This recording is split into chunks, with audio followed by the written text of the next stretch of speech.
Last week, we introduced the person Abraham, and we talked through his story and about how God called him to leave his family and to go out into the unknown, and that if he would do that and he would follow God's commands, he would be the forefather of a great nation.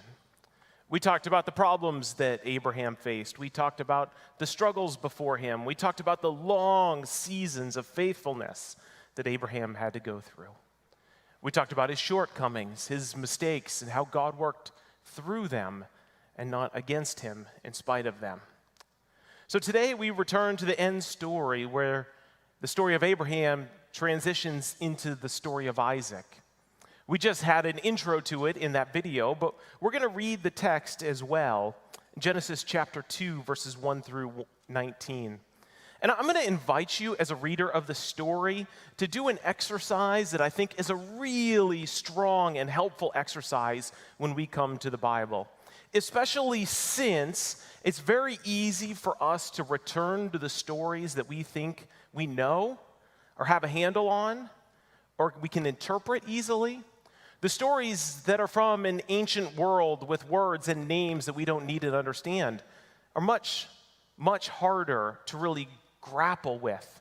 But a story like this that's fairly familiar to us is one that's easy to read and just move through as if it fits a narrative or a story, as if you're a child receiving story time. What if we looked at a story like this and tried to put on new lenses for a first time? What's something that surprises us?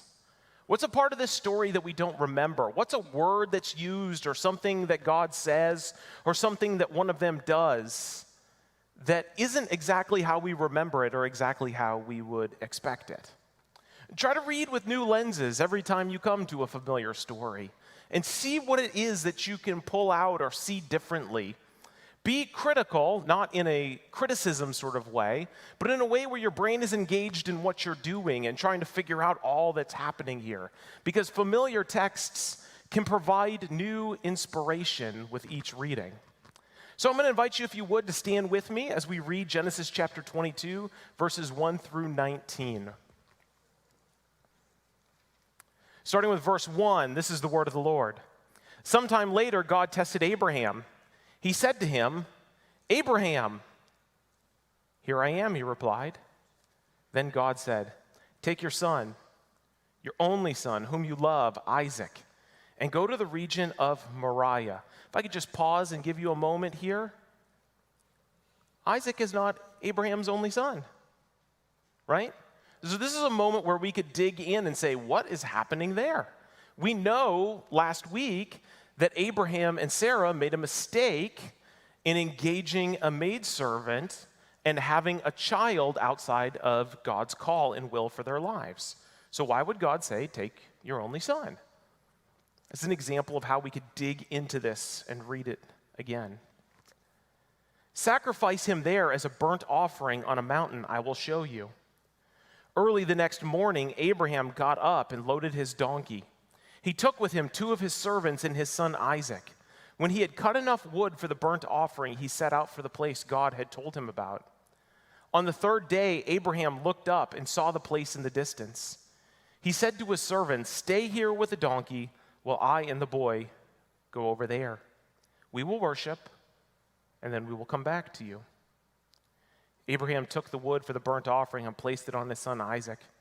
And he himself carried the fire and the knife. As the 2 of them went up on together, Isaac spoke up and said to the father, Abraham, "Father?" "Yes, my son," Abraham replied. "The fire and wood are here," Isaac said. "But where is the lamb for the burnt offering?" Abraham answered, "God himself will provide the lamb for the burnt offering, my son." And the 2 of them went on together. When they reached the place God had told him about, Abraham built an altar there and arranged the wood on it. He bound his son Isaac and laid him on the altar on top of the wood. Then he reached out his hand and took the knife to slay his son. But the angel of the Lord called out to him from heaven, "Abraham, Abraham!" "Here I am," he replied. "Do not lay a hand on the boy," he said. "Do not do anything to him. Now I know that you fear God because you have not withheld from me your son, your only son." Abraham looked up, and there was a thicket. There in the thicket, he saw a ram caught by its horns. He went over and took the ram and sacrificed it as a burnt offering instead of his son. So Abraham called the place, "The Lord will provide." And to this day it is said, on the mountain of the Lord it will be provided. The angel of the Lord called to Abraham from heaven a second time and said, "I swear by myself, declares the Lord, that because you have not done this and have withheld your son, your only son, I will surely bless you and make your descendants as numerous as the stars in the sky and the sand on the seashore. Your descendants will take possession of the cities of their enemies, and through your offsprings, all nations on earth will be blessed because you have obeyed me." Then Abraham returned to his servants, and they set off together for Beersheba, and Abraham stayed in Beersheba. This is the word of the Lord. Thanks be to God. You may be seated. This is a deeply familiar text. Christians and Jews and non-religious people alike tend to have a familiarity with this story. We know how it goes. We know what Abraham is willing to offer. And we know that God continues to promise his big promises because of Abraham's faith. Abraham is known as and declared and discussed and dissected as a man of faith for thousands of years behind this story because of his willingness to listen to God in spite of what seems like absurd requests. This week, I read this story with different eyes I've never read it with before, and it brought me some new trouble in the text. I've always read this text through Abraham's eyes. Why would a father do this except for unbelievable trust in God? The moment that he says his son that God will provide does not seem like a cop-out to keep the boy moving. It seems like a firm belief that he's not there to sacrifice his son. But I read this story this week through a different lens, and that lens, for the first time in my life, was Isaac. What is Isaac thinking through all of this? When you're an adult, like many of us are, we put ourselves into the position of the parent. Those are the shoes we want to try on. But what of the child here? I asked a friend this week who's a child psychiatrist to read this and tell me what she would think if this story came to her office. And of course, she knew the story. She's a Christian. But reading it through her professional lenses, she said, man, I would imagine that child would tend to grow up with some struggles. Depression, potentially violent tendencies. There would be real struggles to come out of that if your father brought you to a moment where he was going to kill you. And I thought that was really, really interesting. What an interesting way to read it, and I'll tell you why. Because if you were to read from now through the end of Genesis, you see a lineage of Abraham where there are dominant males with certainty in their behavior and action and direction and belief in their place in the lineage. Except for Isaac. Isaac is generally received by scholars, preachers, and people who read the story alike as a shockingly passive character. His story is marked by people making decisions for him and he not himself being the dominant actor in his own life. Abraham goes. Jacob goes. Joseph calls them to him. Isaac's story is much, much different. Now, he does indeed do some things, and we'll get to that in just one moment. But let's start digging through the facts of Isaac's life. Isaac's story is shorter and more passive than both his son Jacob's and his father Abraham's in the book of Genesis. In fact, after this story, the next thing we are told, and it's not real clear to us how old Isaac is, so people guess all the time how old Isaac is, but the story is not specifically clear. Is he 8? Is he 12? Is he 16? Is he 2? It's not clear. But the story we move into right after this is the death of Sarah. Sarah is his mother, and she dies at 127 years old, which, if you're doing the math at home, means that Isaac is now 37. And upon the death of Sarah, we then learn about Isaac that he is unmarried. At 37, in ancient times, with a wealthy father, that is what we call in America, 2020, a failure to launch. And at this point, Abraham appears to be so concerned for his son Isaac that he calls in a servant and gives him very explicit instructions of how the servant is to go and find a wife for Isaac. Isaac himself, the descendant of a wealthy man, the descendant of the man who has a promise that great nations are going to be made through him now, is not finding a wife to keep the bloodline that Abraham and Sarah worked so hard to create. So Abraham does the work of finding a wife. He calls his servant in and he tells him a few things of what to do. To go back to his homeland and do not, by any means, find one of those hussy Canaanite women. They got a problem with Canaanite women in Genesis. I don't know what to tell you. But go back to his country and to find a wife for Isaac. And the servant is like, you just want me to go there and find a woman and say, hey, you, come back and marry this guy whose dad works for me. That's not very romantic. I don't see how a woman is going to be wooed by that. And Abraham says, just do it. If she won't come, don't force it. But whatever you do, do not bring my son back to that land.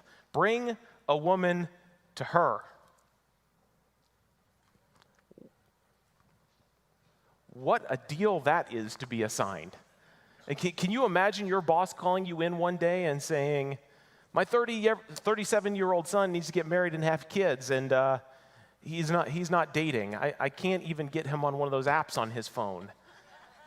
Please, just go back to where I'm from, Ohio or whatever. Find a woman who's willing to drive all the way back to here to Baltimore, and we'll just have a little arranged ceremony for the two of them. What a situation that is if you are that person. But the man goes back to the homeland, and what he decides to do is to pray. And he prays to God that God would show him the woman. And what he decides is that he's going to go to where the women come at night and they grab water. And what he expects and asks of God is to show him a woman that will bend down and take water, that will offer it to him, and then will offer to draw for the camels as well. And that will be his sign that that's the woman that he's supposed to speak to. And sure enough, the first woman that comes out is Rebekah. Unmarried, beautiful, engaging, from the right family, and she does the right things. She bows to get water and offers to give him a drink. And she offers to get some for the camels as well and goes back and makes arrangements so the camels can drink as well. And the servant is sure that this is the woman. So asks her questions, where she's from, what her family is. Can he see them and meet them? And he goes back and he explains to all the people in the family why he is there. Abraham, who is from here, is a wealthy man now, and his son needs to get married. I prayed to God that God would show me who the woman would be, and that the woman would do exactly what your daughter is. And I am convinced that this woman is the woman that God has for Isaac. Can I take her back so that she would be married? And amazingly, everyone agrees. They are certain this is an act of the Lord. Rebekah agrees, the family agrees, and off she goes and heads back and has a small ceremony where she marries Isaac. Isaac now is likely to be pushing 40. And we are told at the very end of chapter 24 with the most interesting line, almost a throwaway line at the very end of the chapter. Isaac was comforted after his mother's death, referring to Rebekah being there. This is a beautiful story, and no matter what age we are when we lose our mother, we certainly do indeed need comfort. But this need for comfort is not assigned to Abraham. Abraham remains dominant. Not only is he negotiating the marriage of his daughter, but he carries on to get married himself.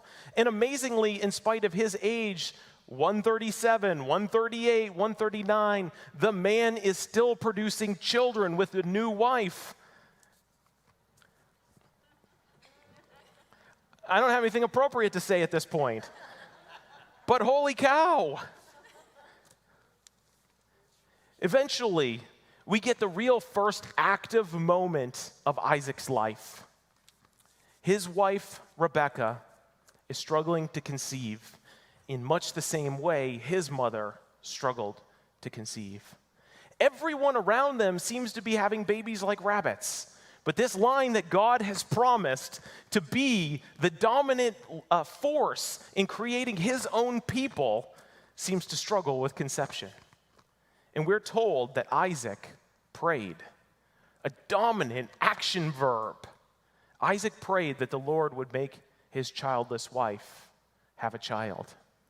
And unlike Abraham and Sarah, who had to wait and laugh through predictions that God would give them, the Lord hears Isaac's prayer, and Rebekah becomes pregnant.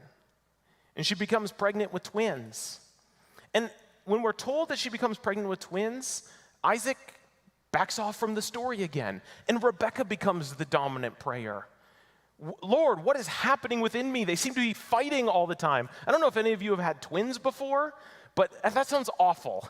And it's not surprising to me at all that two boys would start their wrestling matches before their final birth.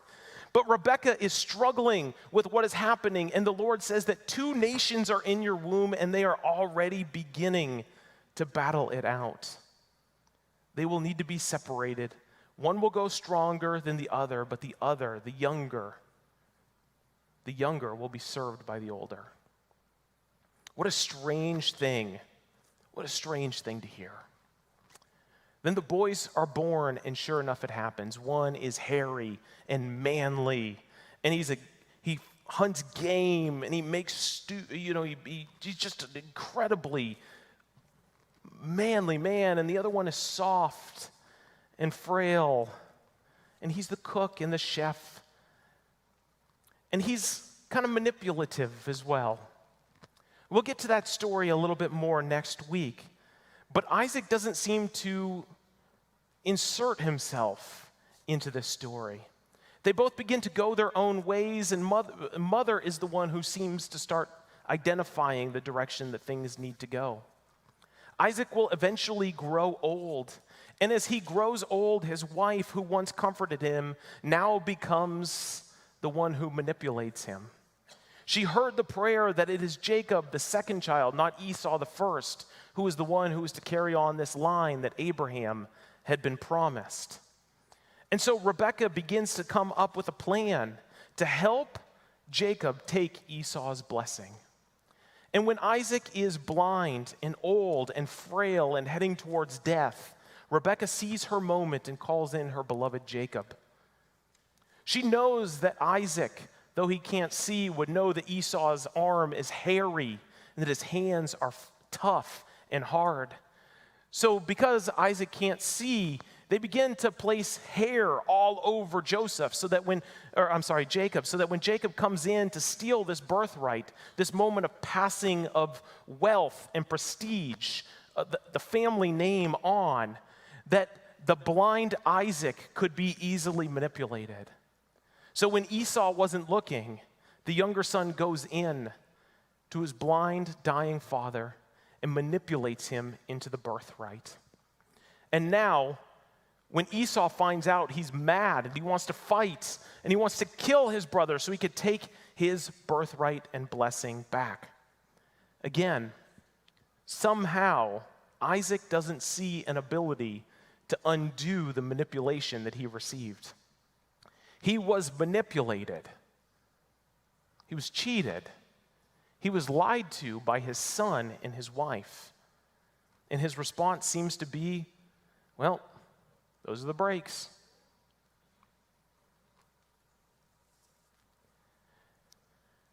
There's one other story that we get of Isaac, kind of a bizarre little story where he seems again to be an active person, but he acts in a way that matches his dad's sin, not his dad's righteousness. A time comes where he runs into a king named Abimelech. Abimelech is the king of the Philistines. There's a drought and a famine that's come upon the land, and food is hard to come by. Abraham went to Egypt, but God tells Isaac not to go to Egypt. And so Isaac goes over to the Philistines to see what's going on there. They seem to be in better shape. So he heads over and he meets the king. And when he gets to the king, he looks upon his wife, looks her up and down, and says, if you know the story of Abraham, you know what's coming. You, my dear, are very beautiful, and the king will probably want to take you into his house. Why don't you tell him that you're my sister? That way they won't try to kill us. Abraham made the same mistake in Egypt, and the mistake perpetuates itself. This is the most cunning and active and dominant that Isaac ever is recorded in the Genesis story. This is his moment of mistake, for sure. His wife Rebekah is taken into the house, and Abimelech is thrilled that such a beautiful woman becomes part of his kingly take-in. But one day he looks out his window and he sees Rebekah and Isaac caressing. And he realizes, generally speaking, that that's not brother and sister kind of activity. And so he calls Isaac in and he says, you told me she was your sister. What would have happened if me or one of my men would have had a relationship with her? What kind of craziness would you have brought upon my house? Why would you do such a thing to me? The pattern matches the story of Abraham and Sarah perfectly, like father, like son. And Abimelech is now afraid. He's concerned about this Isaac. And so he tells everyone, no matter how upset he might be, do not harm Isaac. Just let him be, give him land, and do not bother him. And so Isaac plants some crops, and the crops grow beyond what anyone else is growing in this time.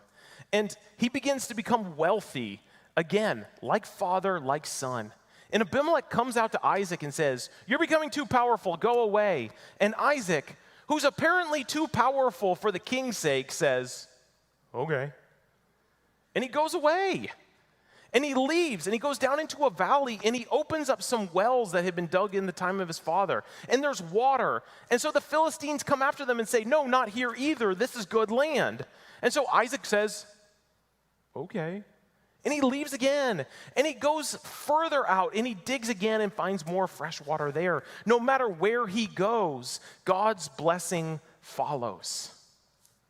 What's amazing, just absolutely amazing to me about Isaac, is that when you look at his story, especially through modern lens with tools that we have today, he begins to make some sense. He's not dominant like the men before him and after him. He seems to be affected by his childhood. It may or may not be Mount Moriah. It may simply be being told he's the golden child while watching an older sibling be mistreated. There's all sorts of things about Isaac's story that leads him to become shockingly passive throughout the whole thing. You would think a man that truly believes he's the number 2 man in God's plan to create a nation would have a little bit more bravado, but it's missing over and over and over again. But there's so much to recover from Isaac's story. There's so much for those of us who live today that we can find ourselves in his story. There are so many of us gathered here in this room today, online, those of us who will meet at 11, who feel like they are not the dynamic actor in their own story, who feel like they've received promises that haven't been kept, who feel like things are happening to them and they can't take control of their own life. People who feel like moments of their childhood were abusive and unfair.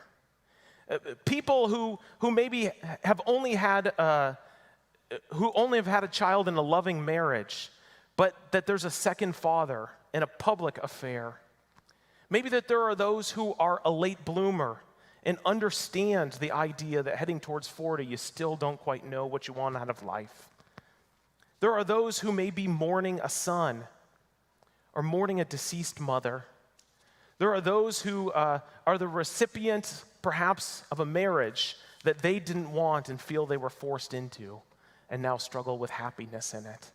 There are so many things that happened to Isaac that happen to people around us every single day. And we could go on and on and on. You may identify deeply with a character who God loves and plans to bless, but it feels like you can't grasp the blessing that you know God has promised you because dominant actors are living your life for you and sending you into spiraling directions that you can't control. In each and every one of these scenes, no matter how bad it might hurt, no matter how much Isaac might be struggling, no matter how much he wishes it could go another way, Isaac keeps receiving blessing. And at the end of his story, he enters right into the line of the dominant actors around him. He's remembered as a great forefather of Israel. The line would eventually go, I serve the God of Abraham, Isaac, and Jacob. For a life that seemed out of his control, and for a man who seems so passive, he receives the fullness of God's blessing, and his legacy is eternal. And in spite of getting in his own way so many times, and in spite of not having control of his own destiny, God shows up right in time to help him and to bless him. In spite of his mistakes and misdeeds, he becomes wealthy.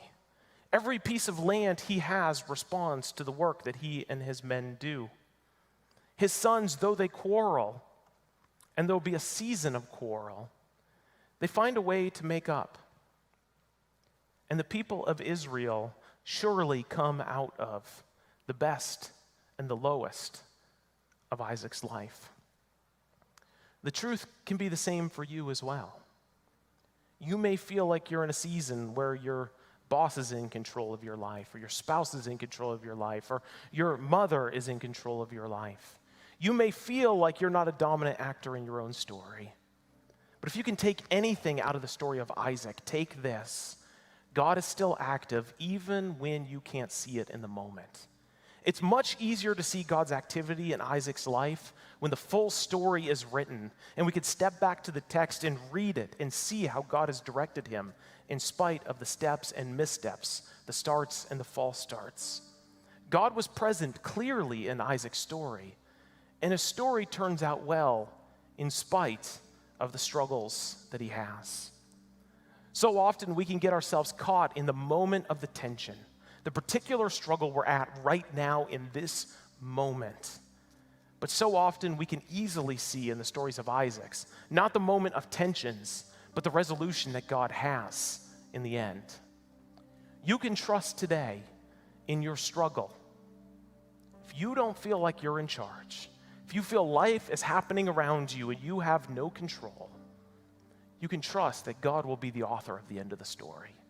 And he is working to tie all things together for the good. Would you join me in standing in here, and would you sing with me as we sing a final song?